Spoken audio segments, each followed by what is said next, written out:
Welcome to the December 14th, 2017 episode of Reactive Consciousness, our in-depth podcast about what happened this week in our lives. I am your host, Viz the Bold, and this is... Lotus Prince. And Old Man Stompy. Oh, man. No. So, old man. Excuse me. Old man. Old Man Stompy. Sorry. One word, no initials, 3 capital letters. First name middle. First name Mr. Middle name the. Last name. Middle name period. Last name T. That's what it is. The funny thing is, like, whenever I list our names, like, I'm the only one that has multiple words in my name that I don't capitalize because I don't know. Yeah. I've never really presented my name as like capital V, lowercase t, uppercase B, yeah. unless I'm stylizing it for the actual initials of that. So this is actually a joke in the new Magic the Gathering unset that I talked about last week. There's a card called Capital Offense, and it does damage to creatures equal to the number of capital letters in their text box. It's very odd. That's amazing. So you would not be susceptible to that, apparently. Yeah, so I think we have multiple topics this time around. It's kind of a hodgepodge, but why don't you guys go forth? All right, so I've got a quick discussion about something I never talk about in this podcast, which is professional wrestling. Yeah. So you guys have heard about the broken Matt Hardy character, right? It's like all over the internet, and I know I've sent you a few videos about it before. Yeah. So I promised I would tell Lotus a little bit of the story about why this character was so compelling, because it seemed like a bit of a non-entity when he first started playing it like a couple of years ago in TNA, and it actually plays a bit into his storyline as kind of a human being, and his brother as a pair of wrestlers over the course of the last 15 years or so, because they've been in the industry for almost I think more than 20 years at this point. Jeff Hardy, he debuted at the age of 16. He wasn't supposed to be wrestling, but he lied about his age. I think his first televised match was against Razor Ramon. That's how long he's been wrestling. Wow. Yeah. I love Razor Ramon, though. He didn't use Jeff Hardy as his name. It was Keith Ellis or something, some really random name. But that was how he got his first licks in with the WWF, and then they wind up becoming this huge tag team sensation, the originators of, at least in WWF, these hardcore matches where people are climbing ladders to grab title belts, throwing each other through tables, all this stuff. They brought all that. I mean, it existed in other promotions, especially ECW coming out of Philadelphia, but it hit the mainstream as part of WWF. They're the first. Where is ECW these days? Well, they went under. They were hemorrhaging money like crazy. The promoter, Paul Heyman, the guy behind the promotion, he works for WWF now. He's the guy who plays on television, the advocate of Brock Lesnar. So he speaks on the mic. Okay.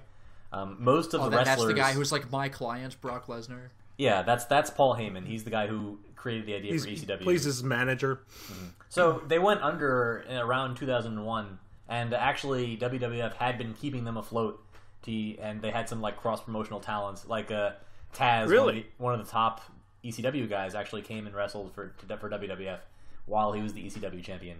So they kept them going for a couple more years, and used them as they do this now. A lot of the independent leagues in the UK, in territories where other territories where they're planning on scouting for talent, they have some gentleman's agreement to work with them and maybe finance some of their events and show up at some of their events. So right now there's a promotion called Evolve and one called Progress out in England that they have a partnership with, similar to what they had with ECW.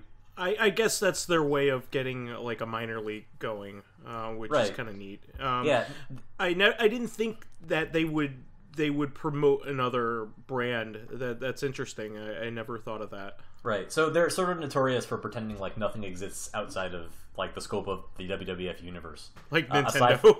Aside from acknowledging WCW when they were indirect, they really follow by that very straightforward rule of marketing that when you're number 2, always mention your competition. When you're number 1, never mention your competition. Oh, okay. Yeah, like Coke never mentions Pepsi in an ad, but Pepsi will always mention Coke. Right. Like in comparison, yeah. And also like you'll notice that Apple always used to they started those like I'm a Mac, I'm a PC commercials. Yeah. Back when they were number 2, now they're number 1. They never talk about Microsoft. They have their own advertisements. So like people still do that, but there's more to it than just that. In WWF, they just pretend like nobody exists other than them. Like when guys come in from TNA, they basically pretend like they've been in a black hole for the last 10 years of their life. Wow. Yeah, because I know like ECW had like like a minor following. Like they had their own video games. They had cross promotion with the Insane Clown Posse and stuff like that. So yeah, Paul Heyman, like he really like, because so much money was being spent by WWF and WWE, he really tried hard to give his promotion its own identity. And he did a pretty good job of it, I think. Like the brand was popular enough that the WWF brought them back. They held 2. So one of their like seminal stars, this guy Rob Van Dam, who was a fantastic wrestler. He was one of those guys like who he was built like a tank, but he could move like a high flying like lucha superstar. He had that kind of like hard hitting, high flying hybrid offense, which is very rare in a wrestler in that era. And he was incredibly popular in ECW, and they actually held these 2 pay-per-views called One Night Only in 2005, 2006. They had Rob Van Dam challenge for the title against John Cena when John Cena was like the ascendant star of the WWF, and they hated him in ECW. They shit on him like they shit on Roman Reigns these days, in like major televised events. And Rob Van Dam was so popular, like his in that arena, that they brought the ECW brand back under the WWF umbrella from I think like 2006, 2009, and like they made their own ECW show. It wasn't like quite the same. It didn't have the it wasn't as off the cuff. Like it wasn't as unrestrained. It was built for national television, but the brand has a lot of value, and they still like occasionally bring some of the guys who are still young enough to wrestle like back for events. Oh, that's cool. So, and they own the rights, so you can watch the old shows on the network too, all the old pay-per-views that ECW did. So they haven't forgotten that it existed. It has not been erased from history. That's good. But so back to the Hardys. So the issue with the Hardys was always that Jeff had a huge drug problem, and he got bored of wrestling very quickly, despite being a genius at it. He was definitely, at least in the ring, the better performer of the 2, and he became world champion on his own in WWF, external to Matt. Matt never did. He won some singles titles, but he was always mostly a tag team star. And so they would sort of play off this in the storyline where Matt would become jealous of Jeff's success, because Matt felt like he was the one who was really committed to being a wrestler, whereas Jeff wanted to like ride motorcycles and paint art, and he had all these like weird characters that that seemed terrible. That he wanted to play. Like he came out as this wizard called Will-O-the-Wisp. Nice. which like seemed really derpy when he made his own belts like that looked like his characters' faces, and they looked terrible. And Matt, he would reinvent himself over and over again. He had like this character where we had like Matt Hardy facts that were kind of like, or Matt facts, and kind of like Chuck Norris facts. Oh, okay. He had a whole bunch of different character incarnations. He reinvented himself time and time again. He showed that he had a really good mind for the business. He just wasn't as athletically gifted as Jeff was, and he didn't have Jeff's raw charisma. Jeff had like a rock star kind of charisma. He was extremely over with the fans, especially like the 18 to 34 demographic that WWF really tries to target. He was really popular with women. He was very good looking. Like he had that kind of like bad boy appeal. Sure. He sold a lot of like he was, he seemed like he was a raver or something, especially, which not surprising since he was also like a drug addict. Like, so he sold a lot of like, he came out in like face paint that glowed in the dark. He had a lot of like wristbands, a lot of like glow sticks. They could sell those as merchandise. They made a killing on it. He was great for merchandise sales. He was supposed to be up there with John Cena, which again is like pretty rare praise, because almost nobody reaches that level. Even like CM Punk and Daniel Bryan never quite got to that stage most of the time. So that's how popular Jeff Hardy was. So fast forward to TNA, after they both left the WWF. They had to. I think Jeff got fired for another drug suspension. They go to TNA. It seems like a really dark period in their lives. Like one of the worst pay-per-views TNA ever ran was in 2011. Jeff Hardy was supposed to challenge Sting for the title, and he was like stoned out of his mind at the match. They had to give him like an amphetamine or something just to get him focused enough to realize he was in a wrestling ring and he was supposed to be having a title match. He lost in like 90 seconds to Sting, lost the title, and I don't recall exactly what happened to him after that, but like somewhere around that time period, Matt, like, people believed he was so tired of being overlooked for Jeff despite being the one with the real wrestling mind that he posted something people thought was a suicide note like on his YouTube channel, and he took a lot of heat for that. And like most people thought that at that point their careers were over. That like Jeff would never become sober. They would never overcome this. That Matt was so reliant on his brother's popularity despite being good that he would never like get his big break. But that really changed with this broken Matt Hardy gimmick in TNA. It started with this feud where Jeff, like, he really went all in on this Will-o'-the-Wisp character. Like, it seemed kind of stupid that Jeff would come out and, like it was, like, black and gold face paint with a little crown and like, a cloak. Nice. And, like, an umbrella. But he was really committed to the character, and oftentimes that's all it really takes to get a character to work. Like, people didn't like it because I think people in WWF are really skeptical about TNA in general because they have really poor management. They kind of followed the same path as WCW, where they brought in Hulk Hogan, despite Hulk Hogan being like in his like late 50s at this point, and like Ric Flair and all of Hogan's old buddies, and they almost took over the show. It was impossible for anybody to have any like real success while Hogan was running the show in like the early 2010s. It felt like he had all the backstage clout, and like everybody else was being overlooked, and it really hurt the company and a lot of the guys like AJ Styles, like Sting, like Bobby Roode, all these guys who are now at the end of their careers coming to the WWF. Because they couldn't have success, and TNA couldn't promote themselves well enough to allow these guys to get the recognition that they deserved. But after Hogan left, they filmed like this. They stopped doing live shows because they didn't have the money to do it anymore, and they started doing these like long taping periods where they would tape like several like months worth of television at a time.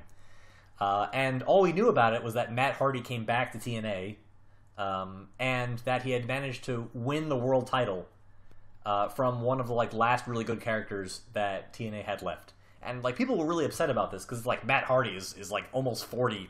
He looks like really overweight. Like, why is Matt Hardy in this title position? Like, what has he done to deserve this?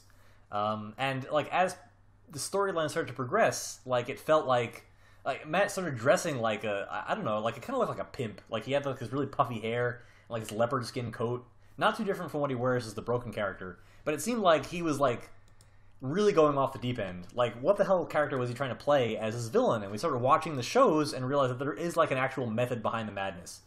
That like they ran this whole storyline where Matt was still very resentful of Jeff's success, and they challenged him to a match, and Jeff like beat him by like doing his swanton bomb, which is I think it's a moonsault or a shooting star press off of like a ladder, a whole ladder through a table, like put Matt in the fictional hospital for a long time. Wow.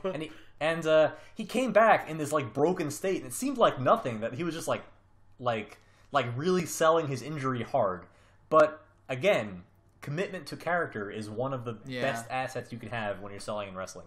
So they did this segment where Jeff shows up pre-taped, at Matt's house, the Hardy house in North Carolina, not too far from where they taped the shows.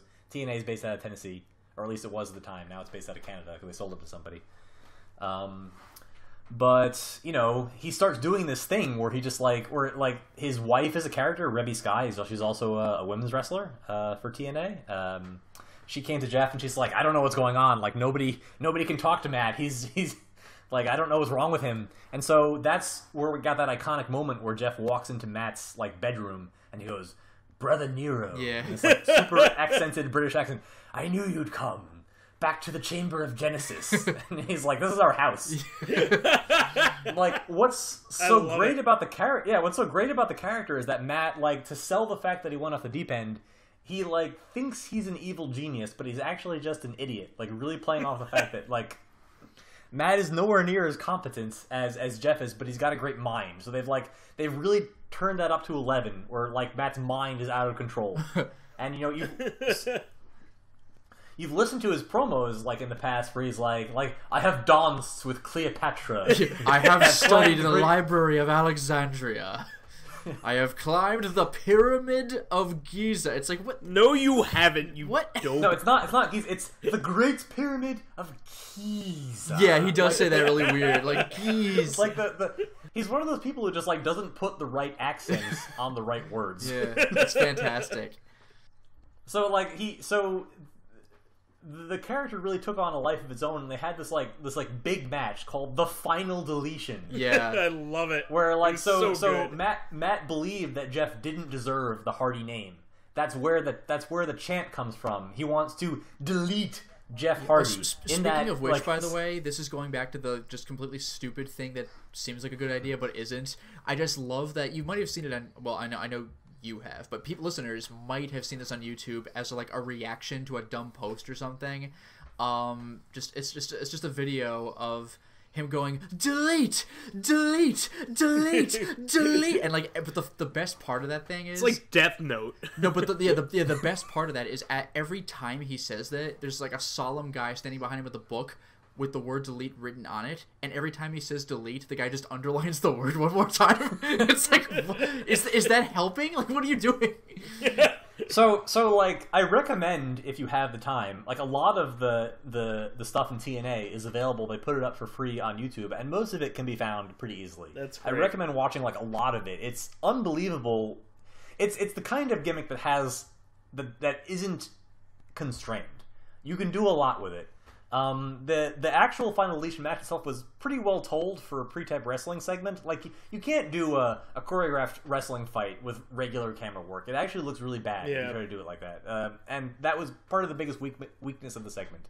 That, like, with a hard camera angle, oftentimes it's really obvious that they're not really hitting each other and that it's a heavily choreographed fight. They don't use, like, fight sound effects or any of the tricks they use in cinema to make up for the fact these guys aren't really hitting each other. Actually, this is a bit distracting, but speaking of not using fight sounds, because, like, wrestling's gone into goofy territory before. Have they ever done, like, obviously stock fight, like, whoosh, like, there's, like, stock fighting sounds? I mean, they definitely used a lot of, like, stock cinema tricks because part of the cachet of the deletion stuff was that it was, like, really cheaply made. Okay. It was definitely targeting the B-movie crowd, but they never really went for, like nobody's ever used the Wilhelm scream, nobody's ever used, like, that kind of stuff in professional. Although, I guess I haven't seen all the deletion stuff, so if they did, like, there's definitely one match that ends with somebody being thrown into a volcano on the Hardy property, because I guess is there. They have a volcano. In North Carolina, they just have a volcano. They also have the Lake of Reincarnation, which is the lake... You've mentioned that, but, like, within a fantasy setting, it's like, oh, the Lake of Reincarnation. Like, I actually find that more believable than a fucking volcano in North Carolina. Like, that's amazing. That's amazing. So, part of what's so funny about that is that Matt throws Jeff in the Lake of Reincarnation, and he comes back as the version of himself who went to that main event stoned out of his mind. He's like, no, I don't want this Jeff. And tosses him back in there. That's amazing. He's like, oh, this is the Jeff I want. Wait a minute. Has Matt ever, like, hacked the system and thrown himself in there and come back when he's of sound mind? So at one point he like got hit in the head and thought he was an engineer, and he wore like a sweater and just didn't what? Okay. Amazing. So that's what's so great. Every like subcomponent about this, like, they're so committed to the character. They have a great sense of humor, and they're not restricted by anything within TNA's management. They were by far the most popular thing that TNA had going at the time, especially in terms of like wide mainstream engagement. So they let them do whatever they wanted, and it was amazing every single time. They had a segment called Apocalypto where they invited tag teams from throughout time and space to come to the Hardy mansion and challenge for the tag team titles. And it was great. They brought all these like old guys who could barely wrestle anymore just to show up and do cameos. Nice. And they had the Hurricane, the guy I mentioned in the Katie Vick angle, who, like, in spite of his participation in that, was also like a fantastic committed character wrestler. They have character wrestlers just like they have character actors. Matt could be defined as a character wrestler. Hey, actually, wait. Do you think they could just like shatter dimensions and bring in like the Southpaw guys? So that's actually an interesting point. So after the Hardys left TNA, because I mean, people come and go from TNA all the time. their solvency as a company has been in doubt for the last several years. That's part of the reason why so many guys have been leaving, just independent of the Hogan thing, and going to work for WWF in their developmental league, and like moving up through that onto the main roster. But the Hardys left. They went to Ring of Honor, and they won the titles there. And they actually had a match the day before the last WrestleMania. And there were rumors that they might consider coming to WWF, but there was no way they would be allowed to use the broken characters on television because they were the property of whoever would wind up owning the rights to TNA after their business issues got resolved. Well, actually, regarding that, like, are those official characters, or can you write that off as Matt and Jeff just acting weird? Well, they sold merchandise, and they have the rights to that merchandise. Right? The reason I bring it up is I remember there was a controversy like 25, 30 years ago where, Nancy Cartwright, the voice of Bart Simpson, I think she got into trouble because she was like calling people up to have them like sign up for Scientology or something, but she's doing it like, but she was doing it like as Bart Simpson, and there was a lot of trouble over that.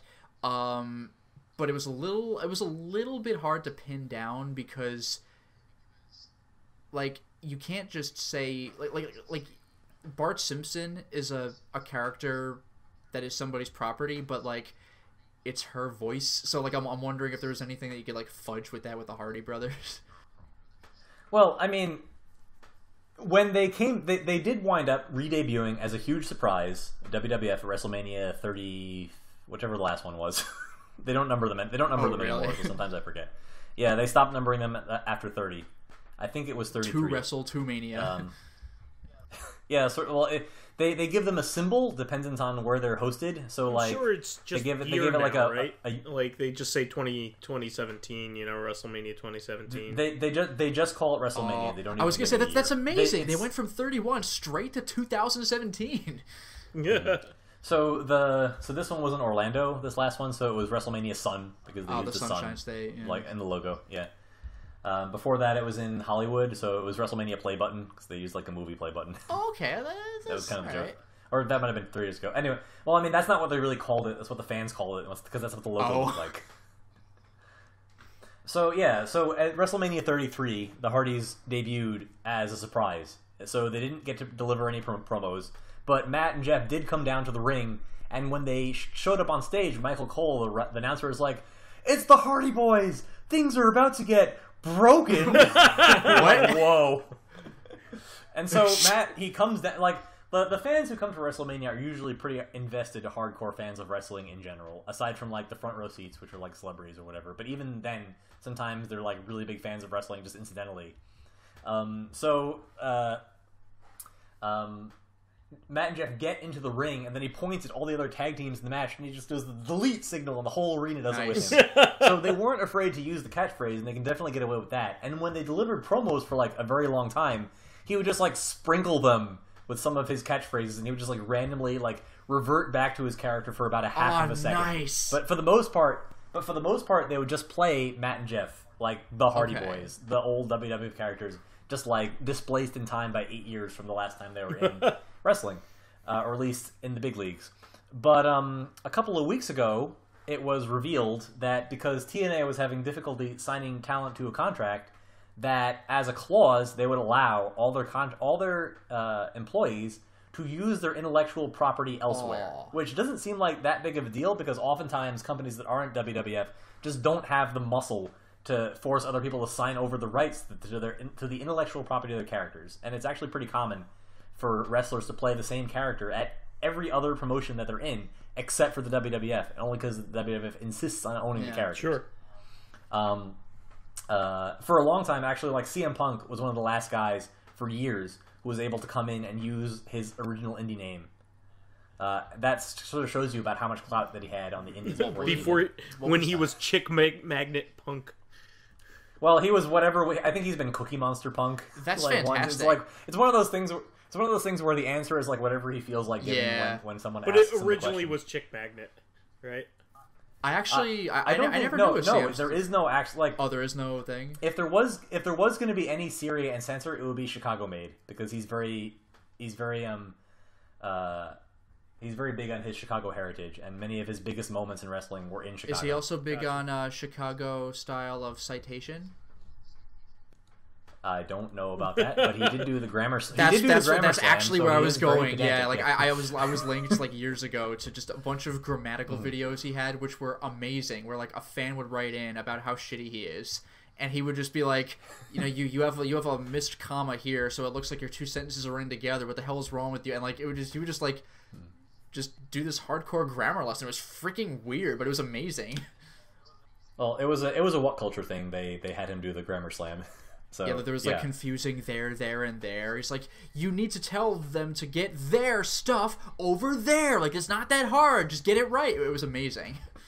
Yeah, he's a very sharp sounding guy. Like, he's very intelligent. Anyway, as speaking of sounding intelligent, he was part of the tag team, the Chick Magnets, with CM Venom. Oh, so it's Chick Magnet. That was a long time ago. Like, if you want to, he's been asked this question in many interviews, and he does not confess to it being Chick Magnet. Okay, but it is. It's real to me. Like, that's. Anyway, so yeah, as of last week, Matt was allowed to use the broken character in the WWF, and it was his debut. He people who like tangentially follow wrestling have probably seen this all over the internet. It's become meme-worthy, and it's been spliced into like a whole bunch of stuff. So if you've seen a video of a guy laughing really stupidly, that's Matt. So he has this like incredibly goofy laugh, and he gave a promo against Bray Wyatt, who seriously actually does play like a cult leader as his character. So they gave this like back and forth promo, which I almost felt like did Bray a disservice, because he would give this like big ominous sounding like segment to his promo where he talked about how you know he was going to bring the fire and he was going to cleanse Matt Hardy from this world, and you know Matt Hardy was the I've studied in the library in Alexandria, and like, and then Matt would just come in and he would give like the same promo that Bray just did, but like way stupider and like much more entertaining. Yeah. So then they had this like 30-second montage, like this long montage of like Bray laughing like a ha ha ha like a maniac, interspersed with Matt going like, oh. Yeah, it's really dumb. Like an idiot. And he's got a goofy expression when he does it. Yeah, oh. It's like, what are you doing? It's not even a laugh. Like, it's super irritating. That's kind of what makes it great. If you listen to the live broadcast, like this is actually like a pretty traditional, you know, like heel face dynamic, because the crowd cheers for Matt every time he's on the screen, no matter how stupid the words coming out of his mouth are. By the way, we mentioned this before recording. My favorite part of this whole thing, like he opened the speech that with that thing we talked about a little while ago. Like, I've studied in Alexandria. I've had symposiums with Plato. It's like, what? But like my favorite part of that is like he keeps talking and he says like, I am merely inhabiting the vessel that is Matt Hardy. It's like. Are you this cosmic intelligence from like space? Like, what the hell is going on with this? Like, you have to get it right, because these are like some of his catchphrases. Like, the way he says it is important because he uses the same inflection every time, and he actually made a reference to it, like in some of his Twitter comments when he came to WWF. He said it. He's like, due to my condition, like my spirit has been constrained in this vessel named Matthew. It's really weird. And so he talks about like the consumer of terrestrial entities, which is actually Bray Wyatt, because his tagline is the eater of worlds. Wow. Like that's his cult leader tagline, and like one of Matt's things is that he calls people by their names but wrong. Like Brother Nero. Well, I mean that's also a thing. It turns out he doesn't call anybody by their first name anymore. He calls everybody by their middle name. That's so good. The only reason why I know Chris Jericho's middle name is the same as my first name was because like he went on his podcast. Yeah, he went on his podcast in character, and he's like, "Brother Keith, thank you for inviting me." What a weird gimmick. To just say call people by their middle name. That's amazing.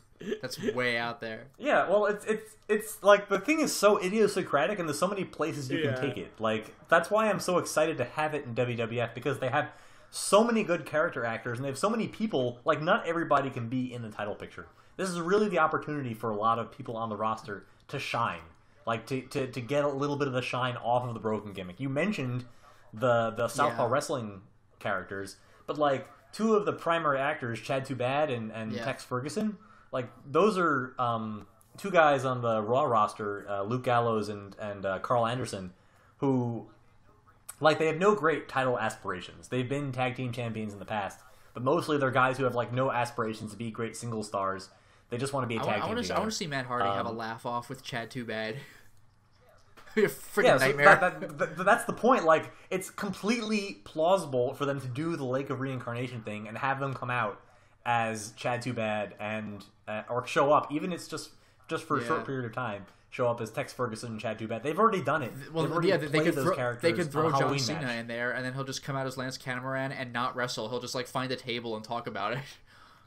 Well, I mean, I have to admit, I would be very surprised to see John Cena in the Broken Hardy stuff, just because he doesn't wrestle very often anymore. Like, he certainly wasn't above doing Southpaw. Like, so I don't want to say that it's beneath him. It's just beneath their position. Well, yeah, it reminds me of Ric Flair, where his whole gimmick is like, I'm not actually Ric Flair. Seriously, this isn't Ric Flair. the Ric Flair impersonator voiced by Ric Flair. Just buy Gold's Chicken. Seriously, this is not Ric Flair. And the commercial just ends. So yeah, it would be great to see like what they're planning. So Jeff is actually out right now with an injury. His first actual actually, despite being like kind of a daredevil and a maniac, it's actually the first time he's gotten injured in a wrestling ring in his entire 22-year career. It's kind of unfortunate that it had to happen now. But certainly this will keep Matt busy and in the spotlight, and it might even revitalize like Bray Wyatt and his career, because he's not in the title picture right now. So I'm super excited to see what they're doing. I guess it'll be 3 days prior to this when our listeners hear this podcast, but tomorrow, now that we're recording it, when they actually might have some like in-ring action. I really want to see where they take this. I've been told that Vince McMahon or Meek Mahan as Mahan, he actually says the H. That's great. I'll have to send you this, but like there is a moment where he refers to Vince McMahon by that name, and like Jeff can't stop himself but like crack up while he's, even though he's supposed to be playing funny. Like Jeff is like a berserker. He has like no ego of his own when he's the broken character, and they do like the delete chants together. So like he's really that's the point of him becoming Brother Nero. He's lost his like first name and he's become like Matt's subordinate. Wow, he's completely supplanted him and brought him into his own madness. That is pretty great. Yeah, I know. Like that, they the point is not that they're just committed to the character, but that means that there's also a strong payoff to every like actions the character takes. Everything has consequence, which is surprising for such a random and like derpy experiment. Yeah, it's an experiment. It's an extremely the very successful first experiment. Broken Hardy video. It's like they're not going to do more of these. It's mostly just like, hey, we have some drone cameras. This is really cheap to make. Let's see kind of like Neil Breen's movie Pass Through. Hey guys, did you notice that I had a drone camera? Check out this angle. You can only get this with a drone camera. Yeah, it's not like that. It is. So yeah, that's the Broken Matt Hardy story. I'm sure I'll be on in a couple of weeks or at some point to discuss how his character, what the path his character takes in WWF now that they're allowed to use him, and whether or not it's successful in like selling merchandise, and whether or not they, where the long term storyline is going, especially since we're approaching WrestleMania season. So that's my Broken Matt Hardy segment. What else we got? That really is great, man. Like I've said this before, like I don't watch wrestling, but it is like such a treat to hear you talk about it. Yeah. Well, yeah. So, like I said, this playlist is worth watching. Like all the Broken stuff, not for the wrestling value, just for the sheer entertainment of like all the creative stuff that they managed to spawn. I'm just glad that like the problem with wrestling is that there's so much of it, and like there's great moments in it that even I like, and like it like. I'm just glad that we have somebody to distill it to its best moments. Pretty much, yeah. Yeah, because it's like Reddit or like 4chan for me. I can't be bothered to look and sift through everything for gold. Like, I'm glad that somebody can just pick out the nuggets and just send them to me. Yeah. It's accurate to say that Surgeon's Law is very applicable to wrestling. Like the majority of it is absolute garbage. Oh, speaking of which, we've brought this up before, like the $1 Million Man. But like, if you haven't seen it yet, you have got to YouTube when he goes into this jewelry store to make the most expensive belt ever. Like, it's the goofiest shit.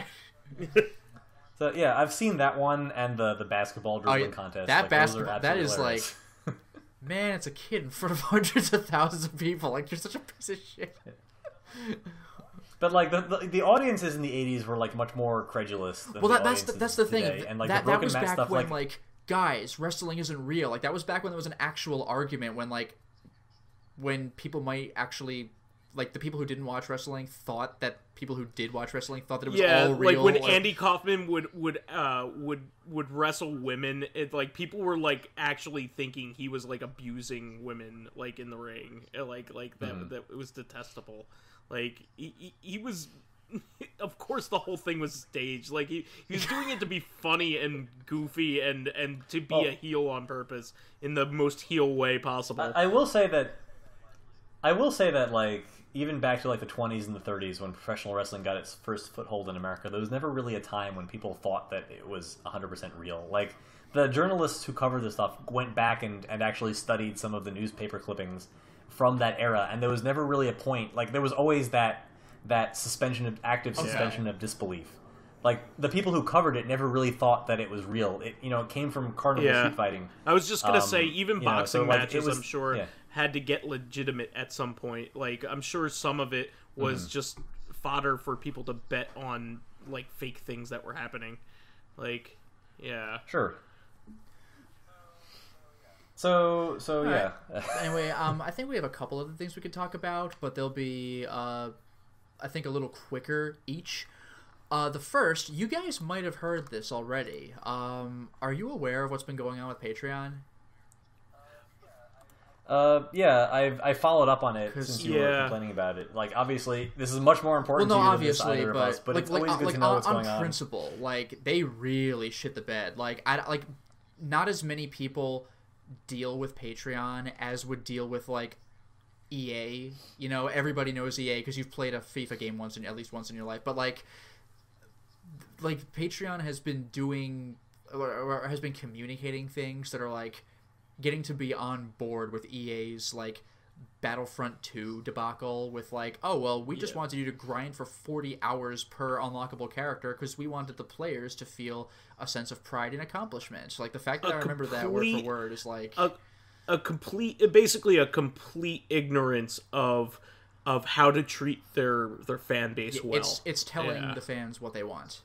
And also 40 hours per character. Like, there are full-length RPGs that are shorter than that. So Patreon hasn't been telling fans, per se, what they want. It's been telling... Well, it kind of has. Because with Patreons, there are the people who, like, have an account where they offer services or perks or whatever that people can donate to. And then there are the people who make a Patreon account so they can donate. And, of course, creators can donate to other creators. Of course. So this is not a case of Patreon telling the donators what they want. It's telling the creators what they want.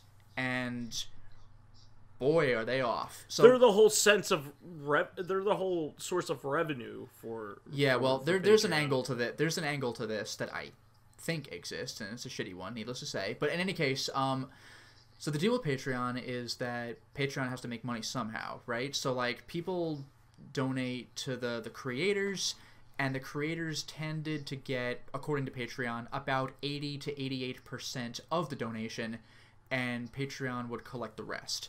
So all of a sudden, a few days ago, Patreon released an email to the creators saying, we have some amazingly good news. We are going to... Like the creators are going to be able to collect not 80 to 88%, but 95%. And here's how that's going to work. So what they said was basically like crippling to some people. But what was going to happen was that the donators were going to be hit with a fee for donating. Now, I'll get into more of what that means in a second. But like charging a fee for a donation, like, I don't know if that's ever been done, or if it has, that stuff would have gone south quickly. It's basically punishing people for using the site. You know, if you... Because I'll go... Here's the deal. A donation will be, sometime in January, it will come with a fee of 2.9% plus 35 cents. Now, that doesn't sound like it might be a nightmare, but keep in mind, a lot, like a shit ton, like an insane amount of donations are a buck. So, like, 2.9%, oh, what a joke. But 35 cents on the dollar? Like, are you kidding me? Now, here's the worst part, by the way. So basically, it's turning it basically into $1.50, you know, and which is $1.38. Well, yeah, but I mean, like, realistically speaking, you're going to think of it like close that. enough. And by the way, and this is for people in America, because remember, if you're in Europe or something, you have those VAT or VAT or whatever you call it costs, like the foreign tax. So they already had to put up with that outside of the context of Patreon, and now there's a fee, and it's like, Jesus. So the worst part, I think, is that I didn't know this, but like I was told by like a bunch of people on forums and stuff, when patrons receive their bill at the end of the month, it's in like a lump sum, even if they donated to a bunch of people. And yet, despite this, according to this new plan, the 2.9% plus 35 cents would be applied per pledge. So if you're donating $1 to each of 3 people, it's now going to cost you an additional full dollar plus some change, which is absurd. Because keep in mind, patrons often donate what they feel comfortable donating. Like, some people donate X amount because I want to donate what as they much... can afford. Yeah, exactly. I want to donate as much as I can without, like, making myself uncomfortable. So, like, people who donate to a bunch of different people, like $1, like, a lot of them just have to jump ship. And a bunch of them are also jumping ship just on principle because, you know, fuck you, Patreon. So, like, I've already seen, many tweets and posts and forums of creators posting, because you have a little dashboard, kind of like your YouTube analytics page or your Twitter analytics page.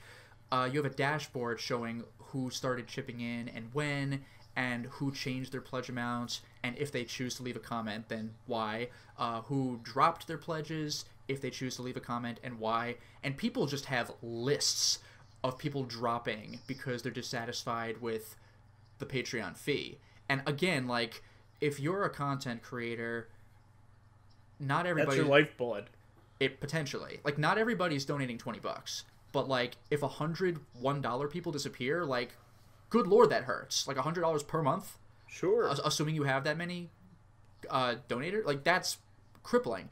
Like, I was in a forum. I saw somebody saying, I was in the list of, like, top 100 or something most donated to on Patreon in, like, 2014 or something. But, like, most of his donations were, like low level. And he was, like, really afraid. He was like, I am going from one of Patreon's top contributors to, like, possibly having to go get a day job again. This fucks me that hard. Yeah. So, like, that I think is sort of the overarching principle that makes this so troubling, is that when you're an independent artist trying to make a living off of content that you create for the internet, there's almost no venue for which you can receive, like, a regular paycheck. Like, people have figured out all kinds of workarounds for this. They sell merchandise, they have cafe price shirts, they have PayPal donation buttons.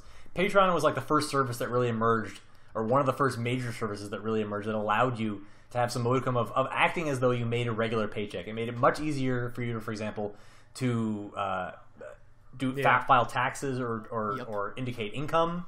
If you were trying to buy a house or rent an apartment and you were a content creator as your primary source, it really allowed people to do this. People were reliant on Patreon for some measure of stability in what used to be the Wild West in terms of and like, so, like, because so many people are reliant on you, like, the prospect of making a large change to your income generation model is very dire for people who are reliant on you.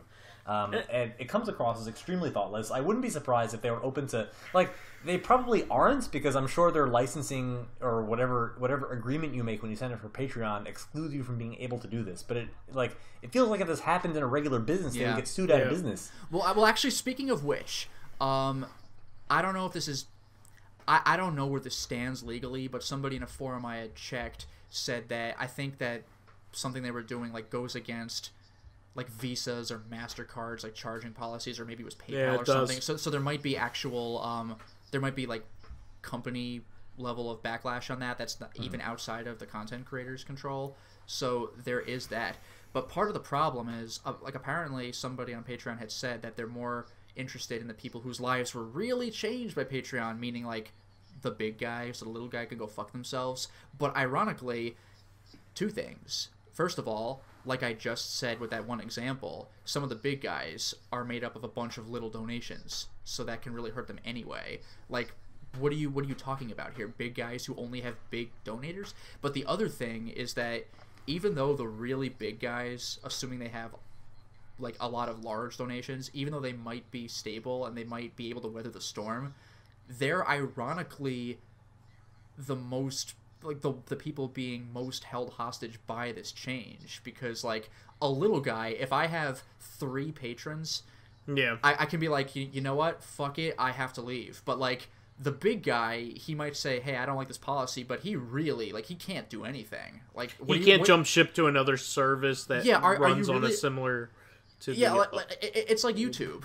I fucking dare you. I fucking dare you to leave. Let me go ahead and tell my 10 million subscribers, oh, I'm going to use another video platform. Follow me there. A lot of them will, but most of them won't, because it's just YouTube is where you go to watch videos. I'm sorry. Yeah, no, it's that's like saying, like, I don't know, like, and now you got to open a new account and charge your credit card or your PayPal with some site you haven't heard of. Like, wait a second. YouTube is ubiquitous with user-generated video content. Like, nobody goes anywhere else really for that, and unless you're trying to go someplace that circumvents like a lot of the legal implications. Yeah. So but I mean, even in that case, like, there are all these like large websites, even like the alt-right, which is a very powerful like political bloc and has a lot of members to it. They have like their own versions of Reddit and their own version of Twitter, and they're not doing very well, because it turns out if you're only reaching your own internal audience for the content you're creating, that then was you're not exactly the problem. Do you remember the video player like blip.tv? Yes, that's what I used to upload on. It paid very well, like, compared to YouTube. But like, the problem with that was, if you go to Blip TV, you already know who you're looking for, because those are the people who are on Blip TV. YouTube, I can search a subject, and I'll just see what comes up. But Blip TV, I'm searching for you. I already know what I want from you, and I'm going to find it. So, like, you can't go to Blip.tv and just, like, let's see what's on the site, I guess. Like, you could check your list of content creators, but you can't just do the video equivalent of Google. So like it's like that with Patreon. Like, there are other funding sites, but like the guy you follow is going to be the one on that site. Like, it doesn't have the sense of community that Patreon does have, where like content creators are donating to other content creators. It's almost like your recommended videos on YouTube. Maybe you're interested in that guy too. I don't know. Sure. So like Patreon has that thing, and they're just fucking it. And they, like, I'll see if this decision gets reversed. I don't have high hopes for it, but it's really not going well. And one of the douchiest things, this is like the EA sense of pride and accomplishment, when they were like doubling down on their bad decision and just everyone flipped. This wasn't like a big public thing, but it was in a forum that I was on, where it was like Patreon's own forum. So like a Patreon like marketing person was there. So it's exactly like EA, the debacle. But like, people were talking about like, well, $1 people are going to get wrecked. And she was like, well, yeah, I must admit that they kind of do, but you can inform them that, like, they get more bang for their buck if they put in, like, 2 or 3. I'm like, I will get shot if I say that. Like, excuse me, person who's donating out of the goodness of their heart, could you double or triple? Like, are you fucking kidding me? Like, there's absolutely... What bang are they getting? They're getting the same exact product. Well, Well, no, it's the same exact product, but like the fee will hit a little less hard. But yeah, there's no more bang from the creator though. No, fuck that. They are not getting anything extra. They're just that's losing the thing, more. Yeah. That's the thing. Like the fee itself won't sting as much, but you're still putting more base amount in. Like it's like to really not feel the burn, you got to be hitting like $17, and it's like per month. Get the fuck out of here! Like, everyone's gonna do that. Sure. Spot for donating to me because like that's the best way to do it. And again, again, there are shit tons. Like there are tons. Just look up some hashtag with Patreon in it. Just look up the people who are telling them, well, lost 100 patrons, like the bigger people, like they're really like they're getting burned hard. Like what I did was something that I don't know if a lot of people could do because I never had a $1 tier. But like my tiers were 2, 5, and 20. Like 20, like it's purposefully a lot so I don't drown in it, but that's the one where you select an upcoming game to play. Like if I had to be like $5, I'd have like 20,000 people select games to play, and it's like, I'll get to your game in 3 years, buddy. Don't worry, I promise. Like, so like I have a really high amount for that, so like barely anybody does so it, like so like I don't feel the pressure so much. So because I don't have a $1 tier, I was actually able to nullify. It gives them a sense of accomplishment, Lotus. It gives them a sense of accomplishment. It gives them a sense of accomplishment. A sense of pride and accomplishment. Yeah. If only you donated $10,000, imagine the accomplishment you would feel. So what I did though, which actually really took a lot of the sting off, was because like again, a lot of the patrons who are abandoning ship, like most of them, I think they don't want to, and a lot of them have left messages to the creators, like, I love you, man, but I just can't. Like, just nobody's on board with this. I was able to relieve some of the sting because of a technique I saw someone else do. Was I just created, like I said, I have 3 tiers, 2, 5, and 20. I created 3 identical tiers. Like the rewards were exactly the same. You lowered the amount to compensate for the fee. So like the fee. Yeah, so okay. Like I lowered $2 to $1.50. So with fees it would be $1.90, so it's close enough. 5 becomes $4.50, so it'll become like $4.98, and 20 becomes 19 because that'll become $19.90. So some people already switched up on that. So I don't think I'm feeling this sting so badly, but then again, I'm not making a living on Patreon, so you really, for all intents and purposes, have really only been doing it for a few months, right? 6 months. I started in May. You haven't been doing it for years like some people have, right? Yeah, no, that's the thing. Yeah, I haven't quit my job. I haven't gotten comfortable with my 10,000 subscribers and whoops, 9,000 fucking left. Like, oh no, like what is my life right now? So like, even if everybody did leave, that would suck. But like, I still wouldn't get hit. Like I still have my day job. But like a lot of people, like ironically, especially the bigger ones, are really hurting from this. So I hope that, and Patreon's been radio silent lately, which is also not good. So let's hope they turn this shit around. Yeah. So when we talk about things that happen on these scale, like that really affect people on this level, like things like minimum wage increases, things like health insurance mandates, these things get rolled in over years, and often people get grandfathered they told into us the old schemes they so that told they us have that a week stability. and a half in advance. That's what a week and a half. By the way, we're doing this. Hey, they told us a week and a half. Like they told us maybe like a week ago or something like that. Like they told us it was gonna happen in January. We got no warning, and I think probably the worst part of it, by the way, was, and I think they planned this, was that they said, and we'll let the general public know.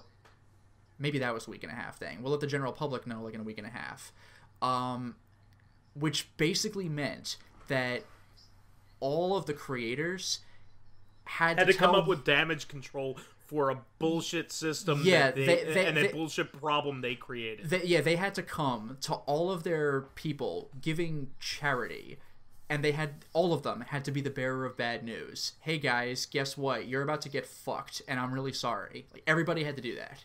Like, or if they didn't, people would obviously find out. It was a fucking mess. So like that was such a dick move. I mean, honestly, to be fair, if Patreon itself had tweeted out, I don't know if everyone would have gotten the message. I understand that. But they didn't. They were like, well, I mean, they didn't say this. They said, we're letting you know now, we'll let everyone else know later. But translation, we're giving you a week to, like, do the dirty work for us. Like, it's such a dick move. This is just reeks of somebody in, like, a corporate office going, how much can we, how can we bleed people a little bit more? No, that's exactly than going, what it was. That's exactly what it was. Rather than going, how can we make this easier for the user so we can get more donations naturally? Or how can we promote our best people? Yeah, and not only that, but they said that, like, we've checked patrons and creators for like 6 months or something to see how this would go, and apparently they decided yes, and every one of us was like, they checked with fucking who? Because, like, if anybody had known about this, it would have gone viral then. You know, it went viral in a day after I found out. So, like, how come we haven't known about this and been screaming about it already? Well, what we suspect is that they just ran algorithms to see what would probably happen, because a real fucking person would have been like, take your plan and shove it as far up your ass as you can send it. So, like, that's also very, like, that's such a cold corporate thing to do. We checked with this robot, and the robot said, go for it. No, the thing is, I don't know if you guys watch The Nostalgia Critic, but, like, he, like, in a bunch of his reviews, he has, like, sketches where, like, you know, interrupting the movie review, it's like, but now to the plot of my review. And he has these, I guess I'll call them villains, but, like, his brother plays one of them, and one of the other actors on the show plays them, and there are these two stuffed shirts who, I don't even know if they have names, but, like, they're these corporate, like, Hollywood behind-the-scenes execs, and every time they open their mouth, it's either to give a bad idea, or when somebody argues against that bad idea because it's, like, bland and kills creativity and it's a watered-down product no one wants, their first response is always, but the chart says, and, like, that's exactly what, like, you would hate in Hollywood, which is why Guardians of the Galaxy was so good. It's like James Gunn just did what he wanted. That's what this move feels like with Patreon. Like, well, according to the chart, without anyone actually talking to us, like again, we're telling you what you and your donators are gonna like and do, and everyone's like, or, you know, or you can go fuck yourselves, maybe. So everyone's still staying on Patreon because they, like, basically have to. But it's come to a point where some other companies are starting to throw shade, like just as there are a couple of companies that are like, one of their selling points is what their video games don't have, you know, which is loot boxes. Guess what, guys? We're selling you an actual game, and you don't have to do loot boxes. Like, they're not even advertising what the game has. It was like that one E3 where Microsoft shat the bed, and Sony's entire press conference was, you saw Microsoft, right? Well, we're not doing that. And that was the whole conference. Like, so this is how, like, we share a game under our program. That was the biggest fucking shade. That was the sickest burn.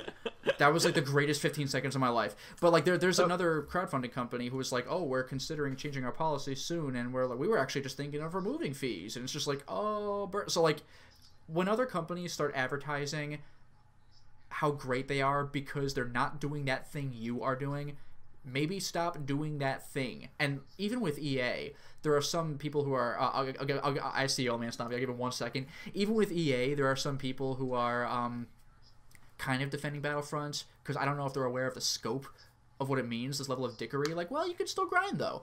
But with Patreon, if there are any defenders, I literally have not seen any. Like, I've seen, like, not that I've seen the whole internet, but I've seen zero. Like, nobody likes this, why are you still doing it? Right, sorry, go ahead, old man, stop it. Yeah, no, so I just wanted to add a thought that, like, this is a broad problem, and in case this seems, like, familiar on the tip of the tongue to people, this is a common problem that we have now with all these, like, new tech companies that are emerging, which act predominantly as middlemen. So, like, Patreon is doing this, they're connecting content creators to people who want to pay for their content. But on the broad sense, like, Amazon is largely the same company. They just aggregate retailers and sell their goods at the lowest possible value to consumers. Uber is the same kind of company. They sell car rides. They don't actually, like, they hire drivers technically, not really, but nobody at the company Uber actually drives. Like, they just allow for a framework that they act as a middleman, allowing a driver to sell their services at a reasonable market value as opposed to one dictated by like the taxi market. And at first glance, oftentimes this is great because it's a boon to both the producer and the consumer. You have this accessibility to merchandise that never existed before. The problem is that you're entirely reliant on this middleman company, and they control the entire market because they're processing all the. They essentially become a monopoly on the situation. If Amazon suddenly decides to fuck you, you might just have to suck it up. YouTube is like that too. YouTube is an effective monopoly. Uber, they are. Yeah. Yeah. Yeah. YouTube is a middleman service that produces. People have been mad at YouTube's policies for years to reach consumers. And just too bad. And it's an issue that a lot of the time, like, I think these companies, they're okay with making large scale changes that will only propagate on the internet because sometimes the internet is only capable of holding outrage for a couple of weeks. You know, it's like, it's entirely possible, like, I'm not trying to give them the benefit of the doubt by saying this, but it's entirely possible that the people who are still making it big on Patreon will be just as successful, who don't hemorrhage out of the company as a result of these changes, will be just as successful. And the people who want to support people on Patreon, will spend just about as much money. Maybe the people who used to donate $1 to 5 companies, maybe they'll donate $4 plus fees to one content creator they really like. They might have to because of the maybe things will be like multiplier. Like, so, by the way, speaking of which, by the way, so, this also comes down. Patreon also just straight up said that it would be like double dipping. By the way, because there was somebody else on Twitter had a question that I hadn't thought about, but Patreon confirmed that yes, this is still your problem. If I'm receiving donations, they will have gone through a processing fee. If I wish to donate to somebody else with the money that I just got, it'll go through another processing fee. And it's like, we're not dealing with credit cards. Like, what are you processing? What are you processing? It's been processed. Like, you're just like old man Stompy just said, you're making me hemorrhage money now, or whoever else. Like, yeah. So I don't pretend to know. Like, I don't actually know. I work in big data, but I don't know the architecture behind Patreon. I don't know how their technology stack works. Maybe they do have to perform a credit card transaction or a bank transfer to give you to and like it's possible that there was some aspect of their architecture that existed when they were small that didn't turn out to be scalable or sustainable at this level. Now that they're large enough and they're basically synonymous with so patron you know what they're probably doing, and they made it. You know what they're probably doing, and you're probably getting at this. They're probably compensating for fees from the payment processors. In this case, like, well, that is likely. People talked about PayPal and Stripe and stuff. Well, PayPal and Visa and American Express and MasterCard all get a cut of any transaction that you do. So. They're probably compensating for this in that regard. And the thing about using PayPal is they charge even more than those do because they have to deal with the payment processors themselves. Yeah. So of course PayPal has to charge something like 4 or 5% because the credit cards themselves are doing 3%. American Express does 3, and then Visa and MasterCard do 2. So like you have to you have to leave room for everybody to make money and all these middlemen before you actually get to the end product. So they probably had a legitimate problem and just handled it extremely poorly. I am definitely not arguing that they definitely should have been more transparent. It feels like if there was some flaw in their model that required them to do this to stay solvent in the long term, they could have communicated it better. And it feels like they're passing the cost of that on to their patrons and their content creators, which is, like I said, fairly dire. and several $1 transactions is really terrible for payment processing. It is. It is. It's so like I understand the logistical issue, and why they probably are doing it partially to survive, rather than just trying to kill everybody. But they are handling it completely wrong. Yeah, like now everyone's leaving, so congratulations. Yeah, I mean... and by the way, this is a side grievance. But what they're also apparently going to do is normally what happens, patrons get charged and creators get paid like a few days, like 3, 4, 5 days, something like that, at the start of a month. But now what they plan to do is they're going to have the anniversary of payment. Well, actually, I kind of gave it away. They were going to have payment, I guess, received at the anniversary of when the patron contributed. So if I have a new person sign up today, when we're recording December 11th, then like that might come back to me on the 11th, which whatever. But a lot of people do things like you would like a more traditional job. It's like, hey, it's the end of the month, time to get paid, instead of this weird nickeling and diming thing. Not to mention a lot of people like have like, oh, it's a new month, time to give a new update or whatever, and this can really just throw things off, because now you gotta like have this crazy like Excel spreadsheet to see what the hell is going on with like your patrons and your payment and when things are going. It's bizarre. So I don't know, that's not as crippling to the economy. That's just a nuisance. But like there you go too. It's such a shame. It really is. I don't know what the solution is, but whatever they came up with was the wrong way to do it, and also the wrong way to. And the sad thing is, even if they do come up with a legitimate solution that makes people happy, now everyone's still gonna sleep with one eye open, which has never been a thing before. Like, Patreon was like the company that could do no wrong. Everybody loved Patreon, and all of a sudden, they just like they screw everybody. So like again, even if they totally backpedal this, or even make a thing that was better than before, we're still gonna, it'll be like, you know, I'll still use you, but I got my eye on you, Patreon, and now like our innocence has been lost. So, you know what they could have done? What they could have done? They could have said to the content creators, hey, we're going to need to instill a higher minimum than just $1. Like, you could Patreon subscribers have to at least do $1.50, because we can't survive on the multiple $1, and they can legitimately just say that instead of imparting a fee. Yeah, that's the thing. That would they sting, could say but less so. Instead of punishing you per donation. Yeah, people understand a minimum. You go to a mom and pop pizza place, and they have a minimum of $5. A lot of times, you can't buy a drink with a credit card, and even though it's against their Visa agreement or whatever, people understand why generally. They don't. If it's a really high minimum, that's stupid. But like $5, okay. I should have brought cash if I'm buying something that small. Yeah, because the thing with this is, like if you did raise the minimum, some people would leave, and some people would say, I'm sorry, I can't quite do that per month. But at the same time, like, they're not getting punished every single time they do anything. Like, that's ludicrous. So, I'm reminded of something very similar that happened actually in the Magic the Gathering community a couple of years ago.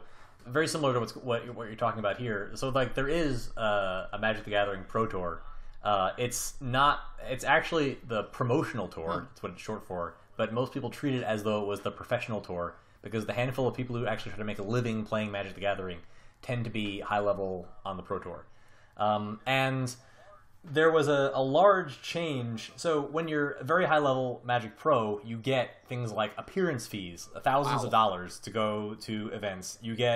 Sometimes you get hotels booked if you're extremely high level. Like, only a handful of people actually make this tier, but they do give a lot of money to like top level pros who promote the experience continued success throughout the year, so that they can continue to dedicate that much time and be ambassadors of the game. And as a company, Wizards tends to have a lot of goodwill with their fan base most of the time. They're very open to communication.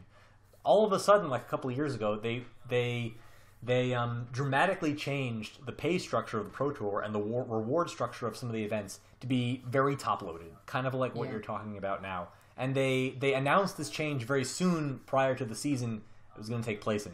And the fan backlash was tremendous, because there were a lot of people who had basically a year's worth of travel laid out for themselves to be able to make, to know what they had to do to make enough money to survive for the year and to continue to play Magic. Because, Magic tournaments are all over the world. Like, there's maybe 15 or 20 tournaments in the U.S., but most of them are all over the world. There's tournaments in Japan, in Europe, in South America.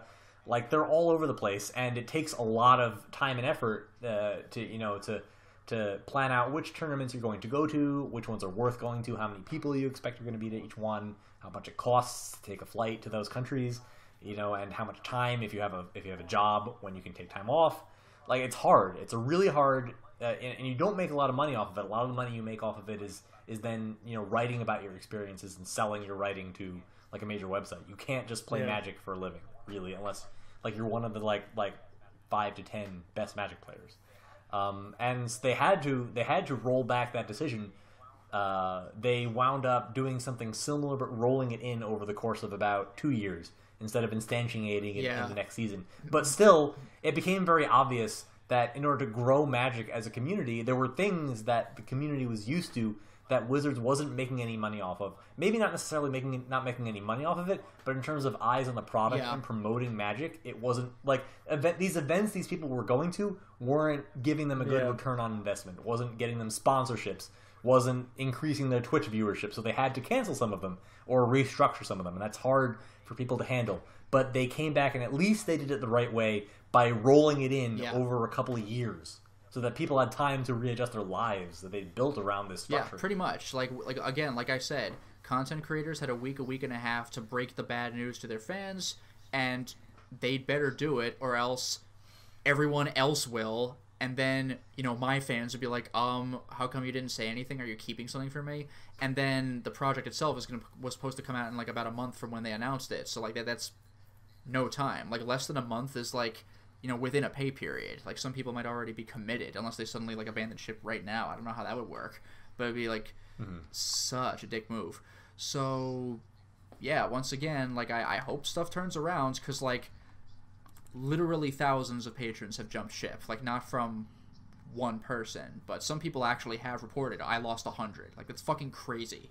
Like I don't know what those people were contributing, but it must have been like at least $1. Like I don't know if I mean you can have rewards lower than $1. So, but like some guy has most people bottom out at $1. Most people most of them do. But I mean, I saw one guy who was actually apparently one of the more popular people who had mostly had like a penny or something, because he has like a bajillion subscribers. So that just wipes the board. Like that's like hundreds of % of an increase with just 35 cents. Yeah, nobody's gonna be donating at and fees. That's the thing. Like, are you kidding me? So, like, yeah, like, there's one guy who has like a 10 billion trillion patrons that are all like at a couple of cents or whatever. Like, all of them would leave. Like the number one guy on Patreon could have to like just like have his ship sink, and like there we go. Road in the snow. Yeah. So literally the biggest people on Patreon could just disappear, and like. I don't know what the heads at Patreon thought that was going to happen. Like, I don't know what they thought was supposed to be a good idea. Because the thing is, again, it's not even the biggest people on Patreon. It's the biggest donators. Like, again, like the richest guy there could have 1 million people donating $1. Like, you can't expect everybody to donate enough that the fees don't matter. Not everyone who donates is a freaking millionaire. So, like, what do you expect to happen? It's just absurd to me. So at this point, we're gonna try to weather the storm and see what happens. But otherwise, I don't know. But at that point, I don't know. But at this point, that's at least all I had to say on the subject. Just sure. Did you guys have anything else? No, I think about Patreon. No, all right. So. Yeah, this really affects you more than the rest of us. No, I know, but like the reason I asked though is that like there was going to be a third thing we're going to talk about, but we have gotten a little long on this one, so I think it'd probably be better if we waited on the third subject anyway. Sure. Because I was going to think of discussing some of the stuff that was announced at the Video Game Awards, but I have cursory knowledge of it. Old Man Stompy has cursory knowledge, and Vice, you've been out all weekend. Well. I know about Death Stranding. I really want to talk about that, but the more they reveal of that game, the more confused the audience gets, which is amazing. Yep. I love it. That's the best part. But anyway, we'll probably have more to talk about the Video Game Awards next week, so I don't know. All I could say is Soul Calibur 6 hype. Yes. Yeah. Bayonetta 3. Yeah. And Medieval and Bayonetta HD 1 and 2. Medieval HD remaster, like 4K. Yeah. Nobody saw that coming. Yeah. But anyway, with the crappy controls all oh really? I'm sure it will because the game it controlled crappy, and they didn't say anything about that. That's pretty great. They said it's in HD, and the guy gallops. Well, actually, they might be able to run with it because he can't.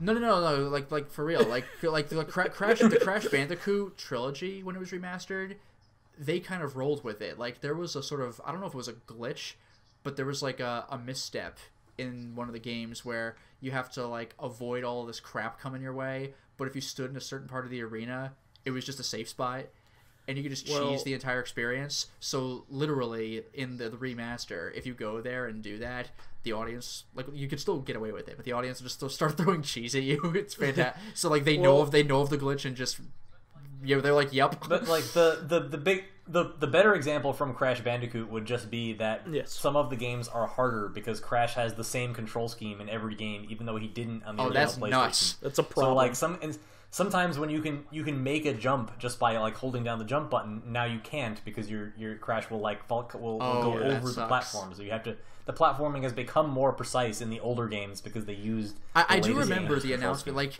were the Crash games always this hard? And everyone's like, yes, get good. It's like, no. They were not always this hard. No, they were properly balanced. So, like the most accurate physics. Yeah. So the most accurate Crash Bandicoot remaster on Uncharted 4 is Uncharted yeah. 4. I knew you were gonna say that. Yeah. It's like the best Space Harrier is in Yakuza 0. What? Yeah.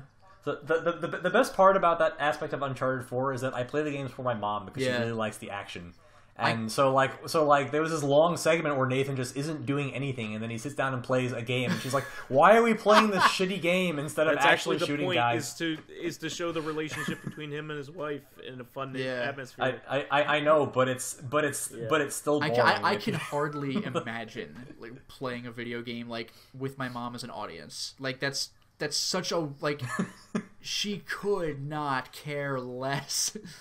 Yeah, like no way. Even my dad would check out after like 10 minutes. That's nice. Son. Would you like it? I have more.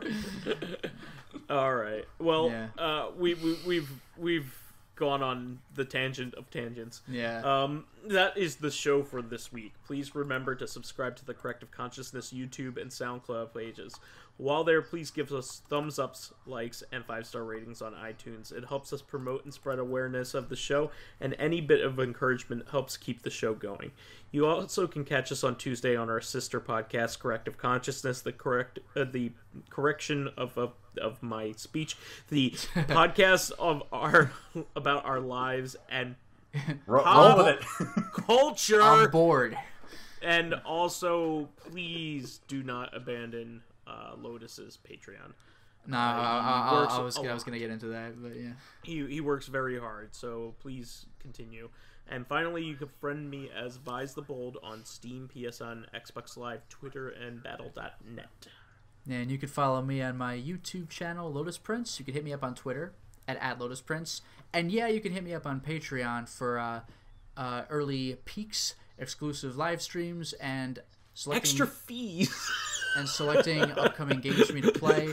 But like I said, I have lowered my tiers, so with fee adjustment, you will actually end up saving 2 to 10 cents. There you go. So, hooray! That's actually a good point. You're actually now charging them less. Yeah, you're slightly saving. Yeah, like I'm base charging them noticeably less, but they're ultimately being charged slightly less. That's nice. Or you could just give me money in person and maybe if you see me at a convention, just give me $100 bill. he will put it towards the development of LotusPrince.com, which Lotus Prince Industries. Just think of the sense of accomplishment that you'll have. If you hang out with me for 40 hours, you might get a new character. A lot a lot more work went into lotusprince.com than is. No, for real. Like I don't know programming. Like I learned the most basic amount in college and like forgot it after class was over. But like even getting basic things done, it's just like, man, this feels like more trouble than it's worth. Yeah. That's the story of my life right now as a professional programmer. But anyway, you can find me as Old Man Stompy on most major social media and gaming networks except for Steam, where I am not visible because I'm trying to hide my crippling addiction to RPG Maker shovelware. So leave me alone. I want to binge Sons of Triskelion. I swear to God, fallen down a rabbit hole that I don't want anybody else to see. Please just bury me here. Just like your mom walks into your room and you quickly close the laptop because you don't want her to see your like crappy RPG Maker games. It's Mom. It's not what it looks like. I'm playing a good game. I swear. Like, this is actually what my mom has said when she's watched me play like Final Fantasy. She's like, "Are you playing the stupid game where they follow That's you?" That's amazing. Sorry, Mom. Jeez. Side note: I was playing No More Heroes 2, and I was going up to buy the like upgrades for the beam sword from that lady. I forget her name. But Naomi has gigantic breasts in this game, and in 2 they really push them hard. Yeah, like, that's what I mean. Yeah. And my mom walked by while I was doing this, and they're like bouncing because they have physics. Yeah, because No More Heroes 2. Yeah. And she's just like, what's up with her, and why is he not paying attention to her? Like what is going on here? Like, I was gonna say I'm just imagining Old Man Stompy as Mom walks in while he's looking up a strategy guide for like Final Fantasy. Like, what are you doing, Old Man Stompy? Like, oh, and he like puts it under his bed. Nothing. To be fair, he pulls out a strategy guide of like the suffering, nobody... or whatever. It's reading it for the strategies. Even like people who like if it was somebody who actually knew what I was doing, like it would still be kind of shameful to be caught reading a guide. Well, that reminds me of Galgun Double Piece, which came out. It actually comes with like I think the game has a feature that makes if you press a button, like your screen looks kind of like what might be on a work computer. So actually, Arts and Elico, one of them has that feature too. During the cutscene, you can push like select, and like that's the weather amazing. report will come on. Yeah. And if you do it 100 times, you get an achievement that's just called Nothing Mom. Actually, the first game to do this is Leisure Suit Larry. Yeah, the original Leisure Suit Larry actually had a button where the like utilities would pop up, like business utilities. And actually, in Yakuza 0, you can for the first time go to like a video theater and watch just like ecchi, just like actual real like women just in lingerie just smiling at you and making sexy poses. And if you watch a video all the way through, you get an achievement that said like, I just did it for the trophy. Nice. It's pretty great. Oh, all right. Enough of the tangents. I love them, but we gotta go. so yeah, Vice at Lotus Prince and Twitter. Twitter. Yeah. Get out of here, guys. Until next time, everyone. Catch you on Tuesday. Cheers. There you go.